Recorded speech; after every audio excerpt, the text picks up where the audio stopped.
I'm taking a walk, as you can see.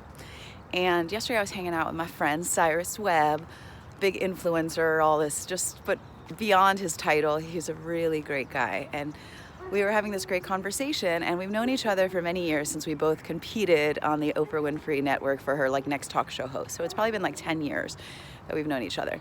And we were talking about our lives and our paths, and he asked me if I was happy. And it was the hardest and strangest thing because I paused because I was unsure.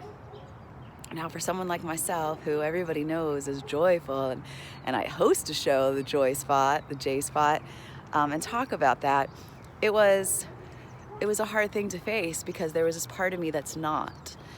And I went home thinking about, man, that really doesn't feel good to not be able to blurt out, yes, I'm happy. And so I did some, self-reflection and really figuring out what it is. And first I have to say that I'm so glad that I know the difference between joy and happiness. As I've always said and shared with you, happiness is dependent on circumstances, I believe, on external things, whereas joy is just something that sits in your soul. It's part of who you are.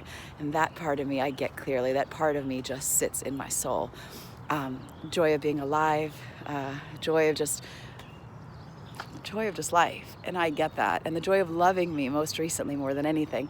But this happiness, I was like, what are you unhappy with? And there is this part of my life where I feel like I'm still not ultimately living my purpose, what I'm here to do. There's this disconnect, that there's still something else, and it just sits there and nags at me. And so as someone who wants to live on purpose every day and knows that they have a big calling here, and to not be able to do that, it sits within me and makes me feel like there's still something missing. And here's the thing, is that I don't want to go through life always feeling like there's something missing. So my work is to be able to find the contentment and the happiness in this moment without that.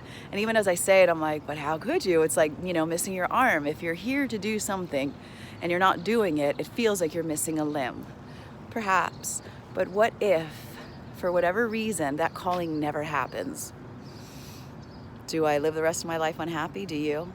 And so my message today is for you and for me, is to dig deep, to really reflect on who you are without any of the other stuff, and to see where you can find the peace and the contentment and the happiness in this moment. But thank the friggin' Lord I got some joy. Joy! Love you so much and hope this message served you today.